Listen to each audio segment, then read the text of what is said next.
შემოგვერთდა თბილისის სასულიერო აკადემიისა და სემინარიის პედაგოგი ბატონი რევაზ მუნჯირიშვილი და სტუმართან ერთად ვისაუბრებთ დღევანდელი დღესასწაულისა და დღევანდელი ისტორიული დღის სრულიად საქართველოს კათოლიკოს პატრიარქის ინტრონიზაციის შესახებ. დილამშვიდობის ბატონ რევაზ, მადლობთ მობრძანებისთვის, გილოცავთ დღევანდელ დღეს. ასევე გილოცავთ და მადლობთ მოწვევისთვის. ბატონ რევაზ, სანამ ვისაუბრებდით უშუალოდ წმინდა ანდრია პირველწოდებულისა და ყოვლადწმინდა ღვთისმშობლისადმი საქართველოს წილხდომილობის დღის შესახებ, მანამდე ორი სიტყვით რომ ვისაუბროთ ამ ისტორიული მნიშვნელობის დღის შესახებ, როგორც ჩვენმა საზოგადოებამ გუშინ იხილა და ცხადია ყველასათვის, მოხდა საქართველოს მართლმადიდებელი სამოციქულო ეკლესიის ახალი მწყემსთავრის გამორჩევა, პატრიარქის გამორჩევა და ამ დღის მნიშვნელობის შესახებ რომ თქვათ თუ რამდენად დიდია ამ დღის მნიშვნელობა, ეს ისტორიული დღე იყო ნამდვილად და დღეს არის სწორედ მისი აღსაყდრების დღე. რა მნიშვნელობას ატარებს ეს თავის თავში, როგორც სულიერ თვალსაზრისით, ასევე საერო მნიშვნელობით? მოგესალმებით კიდევ ერთხელ, მივესალმებით თქვენს მაყურებელს. რასაკვირველია, გუშინდელი დღე განსაკუთრებული იყო სამწუხაროდ პატრიარქმა, აც განსვენებელმა პატრიარქმა ისე მიგვაჩვია ჩვენ, რომ ბოლო პერიოდში უკვე საუბარიც კი გვიჭირდა ხოლმე, ბოლო პერიოდში კი არა, უკვე ასე გვეგონა, რომ არასდროს ეს დღეები არ დადგებოდა, მაგრამ რეალობა სხვაგვარად არის. რასაკვირველია, ცხოვრება გრძელდება და საქართველოს ეკლესია აბსოლუტურად მართებულად მართლმკვეთელურად განაგრძობს თავის მსრბოლობას. გუშინ დადასტურდა კიდევ ერთხელ საქართველოს ეკლესიის გადაწყვეტილებით კრებსითობით, რაც ბუნებრივია მნიშვნელოვანია და იქნა გამორჩეული ახალი მწყემსმთავარი. პირადად მე ვუსურვებ მას, როგორც ერთ-ერთი რიგითი მრევლის წევრი, ვუსურვებ მას სიმტკიცეს, განსაკუთრებული პატივისცემით ბუნებრივია მოიხსენიებთ და დარწმუნებული ვართ, პატრიარქის მიერ არის გამორჩეული, რამდენადაც ვიცით, ყველა მღვდელმთავარი და დარწმუნებული ვართ აი პატრიარქის არჩევანს ზოგადად, როგორც ეპისკოპოსობის შემთხვევაში, ისე შემდგომ უკვე ისტორიულადაც რაც განვითარდა, აბსოლუტურად კეთილგონიერად და მართლმკვეთელურად განაგრძობს. დღეს რომ არის მისი აღსაყდრება, ესეც არ გახლავთ შემთხვევითი, მიუხედავად იმისა, რომ ცოტა უცნაურობის განცდაც დატოვა, რომ მეორე დღეს აღსაყდრება რამდენად რეალური შეიძლება ყოფილიყო, საზოგადოებაში გაჩნდა ეს შეკითხვა, მაგრამ დღეს არის ანდრია პირველწოდებულის ხსენება და სწორედაც დღეს იქნება უწმინდესი უკვე შიოს ცხოვრებაში სამოციქულო პატივის გადაცემის სიმბოლოც, ასე რომ ვთქვათ, და სწორედაც შემთხვევითი არ არის, რომ ანდრია პირველწოდებულის ხსენების დღეს იქნება ახალი მწყემსთავარი დადგინებული ოფიციალურად და ვისურვებთ კიდევ ერთხელ და ვფიქრობთ, რომ ის ჭეშმარიტად გაუძღვება აი ამ სამოციქულო ღირსებით ჩვენი ქვეყნის ეკლესიის ცხოვრებას. დიახ, ბატონ რევაზ, რაც შეეხება დღევანდელ დღეს, კიდევ ერთხელ ხელა აღნიშნოთ, რომ დღეს საქართველოს მართლმადიდებელი სამოციქულო ეკლესია აღნიშნავს ანდრია პირველწოდებულის ხსენების დღეს და ასევე ყოვლადწმინდა ღვთისმშობლისადმი საქართველოს წილხდომილობის დღეს. საინტერესოა წყაროები,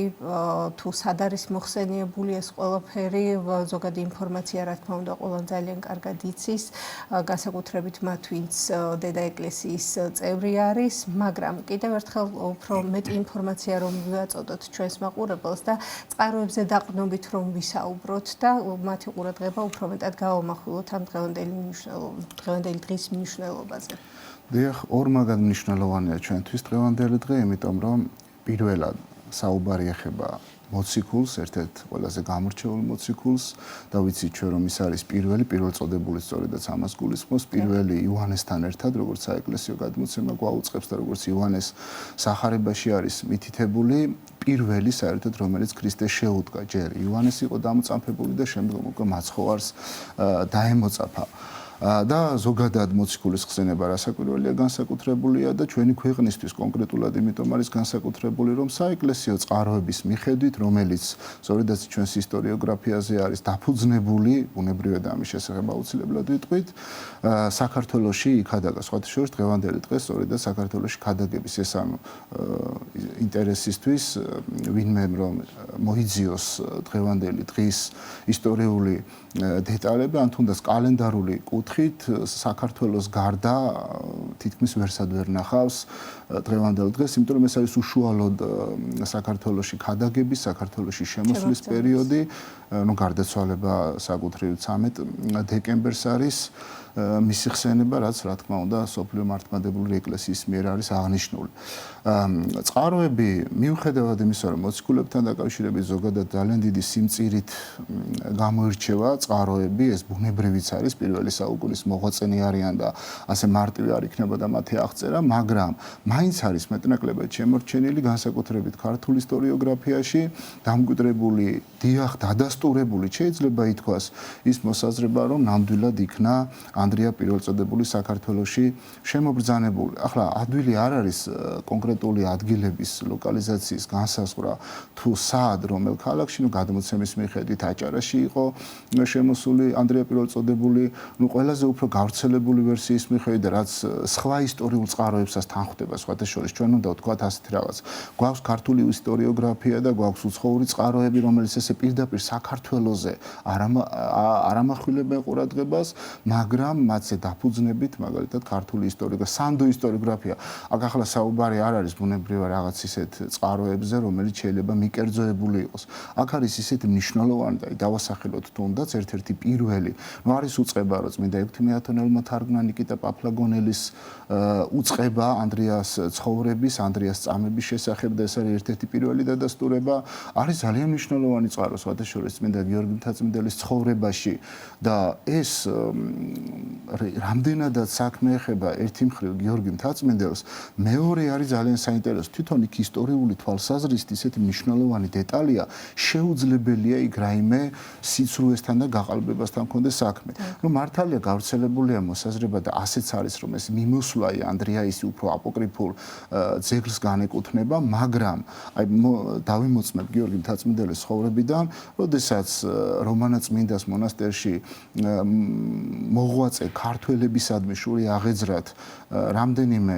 მონაზონს აღეძრა შური და მათ მოინდომეს, რომ პატრიარქთან, ანტიოქიის პატრიარქთან მაშინ თეოდოსი იყო დაესმინათ ქართველები და ეთქვათ, რომ თითქოს მათ არანაირი საფუძველი არ აქვთ ქრისტიანობისა და მით უმეტეს, პირდაპირ ხაზგასმული იყო მოციქულთაგან არავის არ უქადაგია და როდესაც თეოდოსი პატრიარქმა ძალიან კეთილგონივრულად ესე პირდაპირ არ მიიღო მათი უწყება მიუხედავად იმისა, რომ თითქოს მიერჩდა, ანუ დაუჯერა რაღაც კუთხით, მაინც მან თქვა, რომ არავინ არ არის ქართველებში, ანუ მონასტერში ვინც იცის ბერძნული და ვინც იცის ისტორია ზოგადად და მიუთითეს წმინდა გიორგი მთაწმიდელზე მოიწვია მან და აი დიალოგია ძალიან საინტერესო, როდესაც მათ შორის შედგა თეოდოსი მიუთითა გაიმეორა მან ის უწყება, რაც იმ მონაზვნებმა გადასცეს, მაგრამ გაოცებულმა გიორგი მთაწმიდელმა ძალიან სიმშვიდით და დაწყნარებით მიუგო პატრიარქს და ასეთი ინფორმაცია წერია იქაც, რომ მან სთხოვა, რომ მოეტანათ ძეგლი, რომელიც ესეთი სათაურით არის ზუსტად, რომ მიმოსულა ანდრიაისი და იქ წაეკითხა და ნახავდა საქართველოსთან დაკავშირებულ მოვლენებს. მართლაც თეოდოსი პატრიარქმა დაავალა ვინმე თეოფილეს, რომელზეც ასევე ცხოვრებაში გამახვილებულია ყურადღება, ნათესავით ქართველი იყო და იმ პერიოდში უკვე დიდი წარმატებით სარგებლობდა მთელ ბიზანტიურ იმპერიაში, მოიტანა მან და აღმოიკითხეს და დარწმუნდა თეოდოსი პატრიარქი, რომ ნამდვილად საქართველოს ეკლესია და იყო ანდრია პირველწოდებულის მიერ დაფუძნებული და ცოტა კადნიერებაც კი გამოავლენა გიორგი მთაწმიდელმა, ეს საქვეყნოდ ცნობილია, როდესაც უკვე პატრიარქს მიუგებს, რომ აი თქვენ ხო ბრძანეთ, რომ პეტრეს საყდარზე ზი, ხოლო ჩვენ ანდრიას საყდარზე და უმჯობესია, რომ წოდებული მწოდებელსა დაემორჩილოს. ახლა ამ ცნობაში რატომ გავამახვილე განსაკუთრებული ყურადღება, წარმოვიდგინოთ ახლა დაუშვად სუბიექტური დამოკიდებულება და ლეონტი მროველის ასევე ძალიან მნიშვნელოვანი წყარო ქართლის ცხოვრებაში, როდესაც არის ეს დაფიქსირებული, ვიღაცამ თქვას, რომ ქართლის ცხოვრება აღწერა, საქართველოს ისტორია აღწერა და გარკვეული მიკერძოება არის. გასაგებია ეს დაუშვად ეს ასეა, მაგრამ როდესაც გიორგი მთაწმიდელს თეოდოსი პატრიარქთან, ანტიოქიის პატრიარქთან უწევს და იქ სხვათა შორის კურთხევაზეც იყო ყურადღება გამახვილებული და ამის გამოც კიდევ ერთხელ დაუწმა გიორგი მთაწმიდელმა ეს ძეგლი რომ ყალბი ყოფილიყო და თქვა არ ყოფილიყო არანაირად დადასტურებული ბუნებრივია თეოდოსი პატრიარქი ამას არ შეიწყნარებდა, ის არ იყო ვიდრე ეს დიალოგი შედგებოდა ჰაგიოგრაფი წარმოგვიდგეს რომ ის კეთილგონიერი და საკმაოდ ღრმად განსწავლული პიროვნებაა. თეოდოსი პატრიარქის დახასიათება და ბუნებრივია ეს ცნობა გიორგი მთაწმიდელის ვერ იქნებოდა მის მიერ მიღებული ეს რომ არ ყოფილიყო სანდო. ამიტომ ძალიან პირადად ჩემთვისაც და ვფიქრობ ისტორიით დაინტერესებული ნებისმიერი ადამიანისთვის ობიექტური მიმართულებით ბუნებრივია ეს წყაროც საკმაოდ მნიშვნელოვანია. პირადად თქვენს ეთერშიც არაერთხელ გაგვიჟღერებია ერთი მნიშვნელოვანი ძეგლის შესახებ, ეს არის მე-11 საუკუნის მიწურულის უდიდესი ქართველი მეცნიერის თამამად შეგვიძლია ვთქვათ, რა თქმა უნდა, ღვთისმეტყველი საეკლესიო მოძღვრის, მაგრამ ამავე დროს მეცნიერის, იმიტომ რომ მან ქართულ მეცნიერებაში ძალიან დიდი კვალი დაამჩნია, ეს არის წმინდა ეფრემ მცირე, ცნობილი ძეგლი მისი უწყებაი ქართველთა მოქცევისასა, თუ რომელსაშინა მოიხსენების და აიქაც არის პირდაპირ გადმოცემული, პირდაპირ მითითებული, რომ თავიდანვე ანდრია ასევე იმეორებს მიმოსვლა მოციქულთა ცხოვრების შესახებ, ძეგლს ასახელებს და იქ არის დაფიქსირებული, რომ ანდრია პირველწოდებულმა იქადაგა, აქ არის მითითება კონკრეტულად ავაზგიაში, რომელიც არის აფხაზეთი და შემდგომ უკვე ოსეთად გარდავიდაო. ანუ აქ იყო წყაროები, რომ ჩვენ თქვათ შევაჯამოთ, კიდევ არის რამდენიმე დასახელებული, მაგრამ აი რომ მოვყვეთ სხვათა შორის უცხოური წყაროები, კიდევ ვამბობ წეგან თქვი, რომ საქართველოს კი არ არის პირდაპირ ნახსენები, მაგრამ ყველა წყარო ერთსა და იმავეს იმეორებს, რომ ანდრია პირველწოდებულმა იქადაგა ბითვინიაში, პონტოში, თრაკიაში, სკვითიაში და შემდგომ გადავიდა სებასტიაში, ან სებასტოპოლში, ოღონდ სებასტიან ძველი ქალაქია და ბოლოს უკვე ქალაქ პატარაში და იქ აღესრულა მოწამეობრივად. ახლა ჩვენ რომ წარმოვიდგინოთ ის ძველი არეალი, ძველი ისტორიული არეალი, ბითვინიას, თრაკიაც, პონტოც ბუნებრივად თანამედროვე თურქეთის ტერიტორია, მაშინდელი მცირე აზია, მაგრამ განსაკუთრებით პონტოზე როცა არის საუბარი, ეს არის მცირე აზიის აღმოსავლეთი ნაწილი, იქ პირდაპირ წერია შავი ზღვისპირეთი მოიარაო. აღარ არის დაკონკრეტებული, რომელი კონკრეტულად მას შავი ზღვისპირეთის მოვლა და საინტერესოა, სკვითიაში გადასვლა, მაგალითად, როდესაც ქრონოლოგიურად არის თრაკია მოცემული, ბითვინია შემდგომ, თქვათ არის პონტო და სკვითია, ბუნებრივია, იქ შეიძლება შემოვხაზოთ ჩვენ გეოგრაფიული არეალი და თუნდაც გავლით, რომ წარმოვიდგინოთ, ხო, უცხოური წყაროების მიხედვით და შემდგომ ქართულ ისტორიოგრაფიაში უკვე დაკონკრეტებული ეს არის კერძოდ აფხაზეთი, ოსეთი, აჭარა და ნუ ქართლშიცო კიდევ არის ასეთი რამეც ნახსენები, რომ შემდგომ ქართლშიც გადმოვიდაო. ამ ყველაფრის შეჯამება გვაძლევს თავისთავად იმის საშუალებას და უფლებას და დადასტურებას იმისა, რომ ნამდვილად იქადაგა რა თქმა უნდა და მე გამომრჩა ერთი მნიშვნელოვანი ძეგლი, შეიძლება სხვა მხრივ არ იყოს აღმატებული ჩემი ერთ დასახელებულზე, მაგრამ ისევ და ისევ საეკლესიო კრებსითობიდან გამომდინარე, რუისურგმისის ძეგლის წერა, რომელიც საქართველოს ეკლესიის ისტორიაში ერთ-ერთი ყველაზე მთავარი ძეგლი, რა თქმა უნდა, ეს არის ჯულის კანონის ასახვა, განმეორება და დადასტურება და ერთ-ერთი ყველაზე უმნიშვნელოვანესი, იქაც კიდევ ერთხელ განმეორებულია ეს ცნობა, რომ ნამდვილად ანდრია პირველწოდებულმა იქადაგა საქართველოში და ის კერპები დაამხო, როგორც ზოგადად სხვა მოციქულებმა. ესეც არის, ეკლესიის ისტორიისთვის ძალიან მნიშვნელოვანი წყარო და აქ შეუძლებელია რაიმე სიყალბესთან ბუნებრივია გქონდეს საუბარი. ასევე წმინდა ანდრიას მოღვაწეობისა და ღვაწლის შესახებ ვისაუბროთ ბატონ რევას ჩვენი მოძღვარი გიორგი გუგუშვილი ბრძანდებოდა დღეს და ორივე სიტყვით ისაუბრა მისი მოღვაწეობის შესახებ, ის რომ წმინდა ანდრიამ დააფუძნა პირველი ეკლესია და პირველი ეპისკოპოსები ხომ თავისთავად და ამის მნიშვნელობის შესახებ ვისაუბროთ კიდევ ერთხელ და ის ღვაწლი, რაც მან გასწია და დასდო ჩვენს ქვეყანას. დიახ, რასაკვირველია იქ, როდესაც შემოდის ესა თუ ის მოციქული და სხვათა შორის ისიც უნდა გვეთქვა ჩვენ, რომ თითქმის ყველა წყაროსთან იქვე მითითებულია სვიმონ კანანელის ასევე ქადაგება ყოფნა საქართველოში, ბართლომეც არის მოხსენებული ეფრემ მცირესთან, ზოგადად სამოციქულო ღვაწლი ძალიან დიდია. ახლა შეეხებოდით ბუნებრივია და არის ისტორიოგრაფიაში დამკვიდრებული გადმოცემა ისევე რომ აი თქვა აწყურის ღვთისმშობლის ისტორია, რასაც უკავშირდება რომ ეს არის სხვათა შორის აქვე აუცილებლად უნდა ვთქვათ ეს დამკვიდრებული ეს ისტორიაც რომ როგორ წილად როგორ ხვდა ყოვლადწმინდა ქალწულ საქართველოს და შემდგომ უკვე მაცხოვრისვე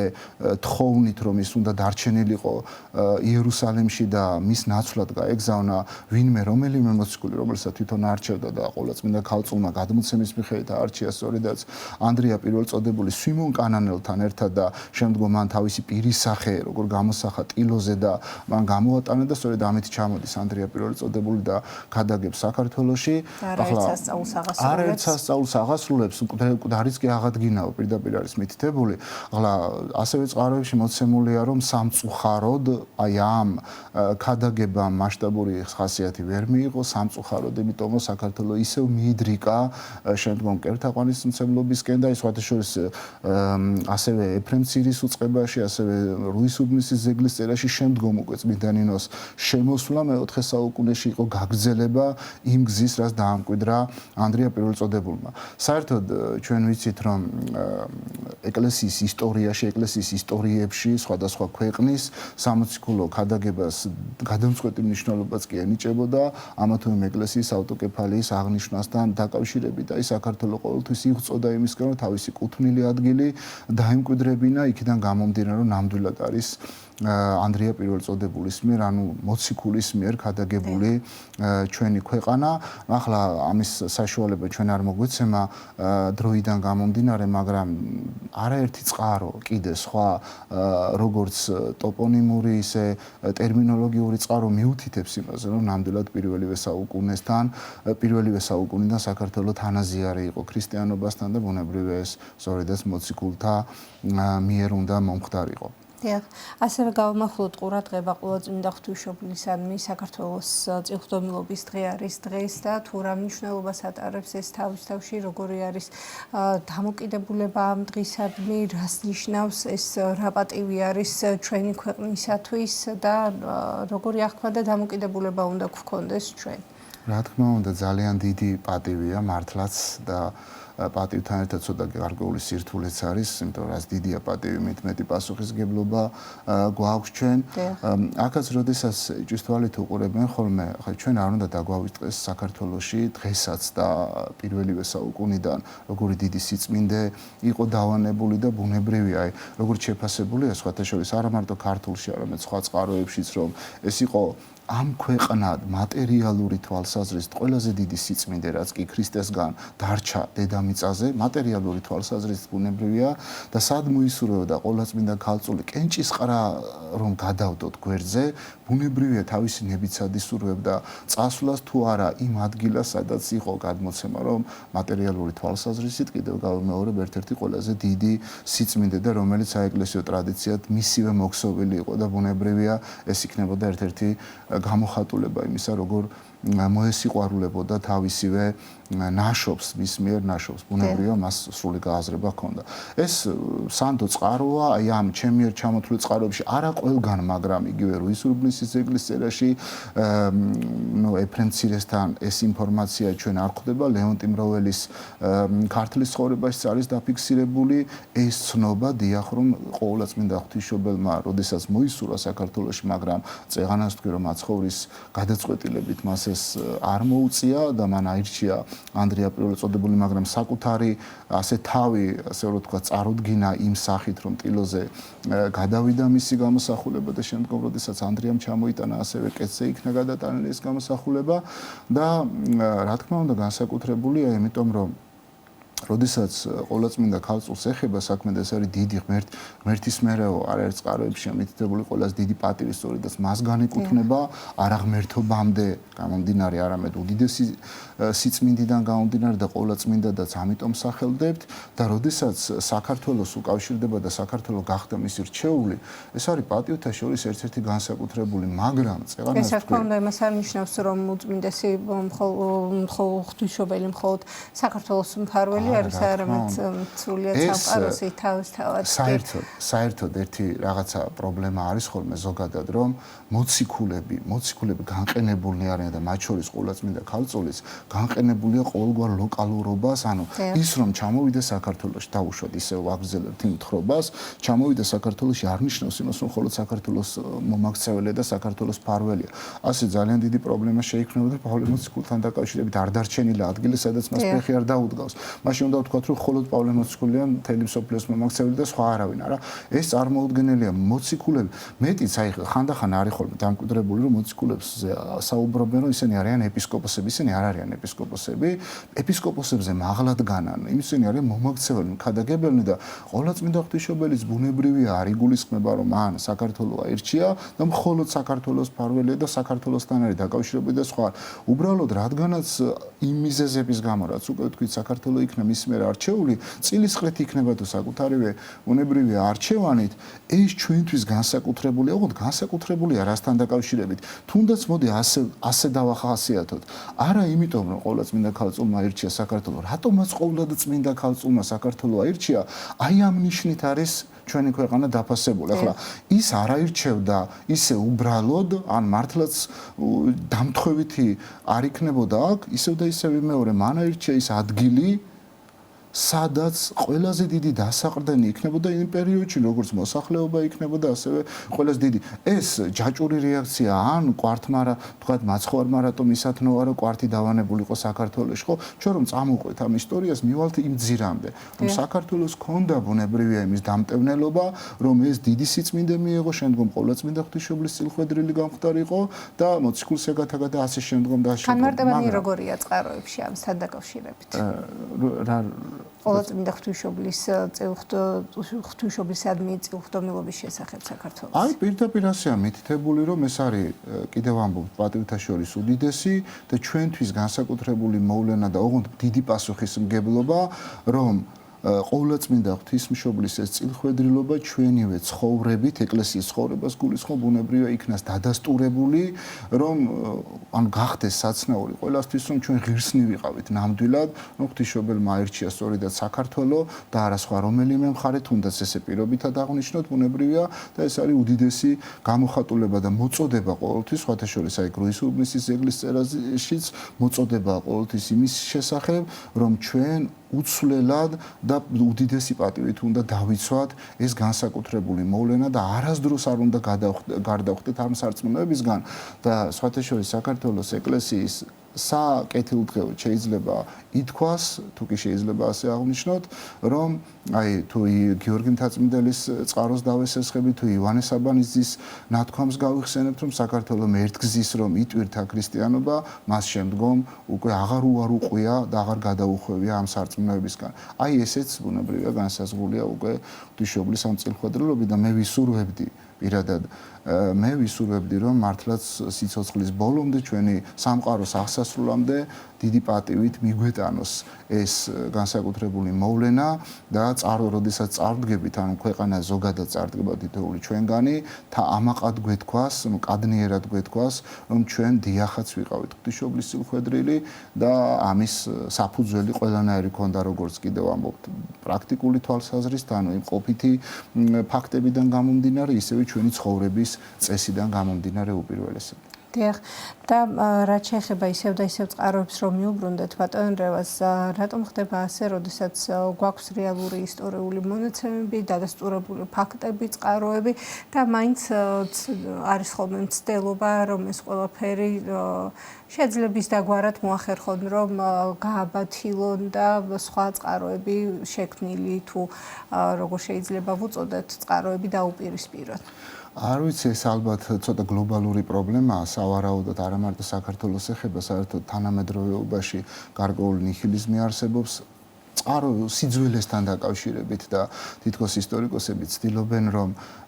გადახედონ და არც თუ ასეა საქმე, როგორც აქამდე გვეგონა აი ამ მიმართულებით მიხვდებიან ხოლმე, საქართველოშიც უფრო მეტად ქონდა სამწუხაროდ ისტორიის მანძილზე მსგავსი რამ, რომ ჩვენ არ ვაფასებდით ჩვენსავე ისტორიას და არ ვცდილობდით, რომ თითქოს მინდობილნი ვიყავით. ეს გასაგებიც არის,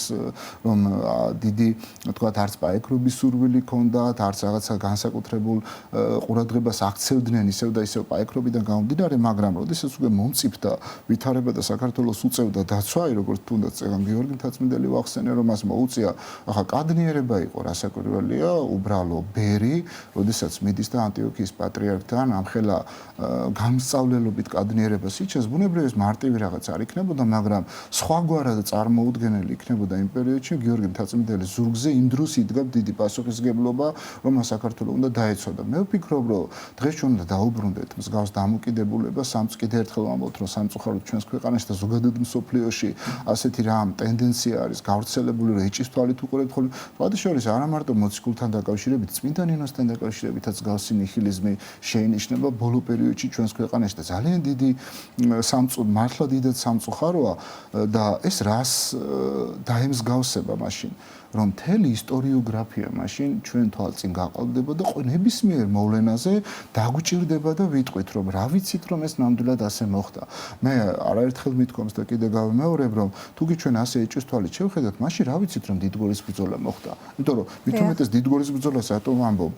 დიდგორის ბრძოლის გარშემო არის ისეთი ისტორია, რომელიც ცოტა არ იყოს რაღაცა გარკვეულ სირთულეებს უკავშირდება და შეიძლება მათემატიკურად რომ შევადაროთ ერთმანეთს, წარმოუდგენლადაც მივიჩნიოთ, როგორ შეიძლება ამდენმა იმ ხელე ჯარზე გაიმარჯოს, მაგრამ მაშინ ყველაფერი ასე ახლიდან უნდა გადავწეროთ და ვთქვათ, რომ იქნება არც კი მომხდარა არაფერი, რა თქმა უნდა. წარმოუდგენელი ყოფილა მაშინ მთლიანად ისტორია. ან ჩვენ რა ვიცით, ქართველები ვართ და ასე შემდგომ და არ შევდგომ და იქ კვართის ისტორია, იქ მარტო რელიგიური ნიშნით კი არა, საერო ყოფითი თვალსაზრისითაც მაშინ ეჭვის ქვეშ დადგება ყველაფერი, მაგრამ აქაც ფაქტია, რომ გარკვეულ ტენდენციურობასთან გვაქვს საქმე, დამჭირდა და ეს ამიტომ გავაკეთეთ, თორე მეტი უბრალოდ არაფერი და მართებს რომ მიუბრუნდეთ წყაროებს, რომელსაც ვერაფერს ვერ დავაკლებთ. თითოეულ ჩვენგანის პასუხისმგებლობა და ვალია თავისთავად, როგორც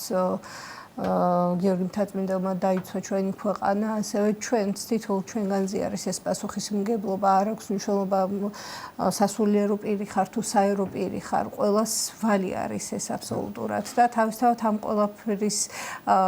უკან შენი სიძლიერე არის ცოდნაში თავისთავად და სწორედ იმ წყაროებზე და ისტორიაზე დაყრდნობით, თუ არ იცი შენი ისტორია, შესაბამისად მომავალიც არ გექნება. სხვათა შორის აი ეს ეფრემ მცირემას ამიტომ დაწერა სწორედ ეს თავისი თავის თხზულება. მეტი სხვა მიზანი არ ქონია, რომ პრობლემა იყო როგორც ჩანს მე-11 საუკუნის საქართველოში უკვე, როგორც ჩანს არა ეს ნამდვილად ასეა და დადასტურებულად აი გიორგი მთაწმიდელთან მე ეფრემთან გრძელდებოდა და სწორედ მან აღნუსხა ყველა ის წყარო და ბერძნული წყაროები, ეს ერთ-ერთი იშვიათი ძეგლია და ყველაზე ადრეული ძეგლი ამ ფორმატის გულისხმობ, რომ ქართული თარგმანი და პარალელურად ბერძნული ტექსტიც არის დამოწმებული და ნებისმიერს იმ პერიოდში და შემდგომაც შეეძლო, რომ გადაემოწმებინა უცხოური წყაროსთან, უპირველესად ბიზანტიურ წყაროზეა აქ საუბარი და რატომ გააკეთა ეს? სწორედ ამ ნიშნით, რომ საქართველოს რაღაცა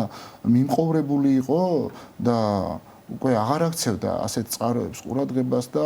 ამ დიდმა მოღვაწეებმა, როგორც იყო გიორგი მთაწმიდელი, მანამდე ექვთი მეათონელი, შემდგომ უკვე თქვათ ეფრემ მცირე, არსენი ყალთოელი თავს იდვეს მართლაც, რომ საქართველოს წყაროები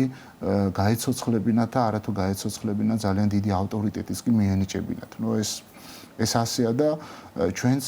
ჯერ უნდა წავიკითხოთ, გავეცნოთ ამ წყაროებს და შემდგომ ბუნებრივია მათი ჭეშმარიტებაც ჩვენს გონებაში უნდა იქნას დადასტურებული. გმადლობთ, ძალიან დიდი მადლობა მობრძანებისთვის, საინტერესო საუბრისთვის. კიდევ ერთხელ გილოცავთ დღევანდელ დღეს. თქვენ კი შეგახსენებთ, სტუდიის სტუმარი გახლდათ თბილისის სასულიერო აკადემიისა და სემინარიის პედაგოგი რევაზ მუჯირიშვილი.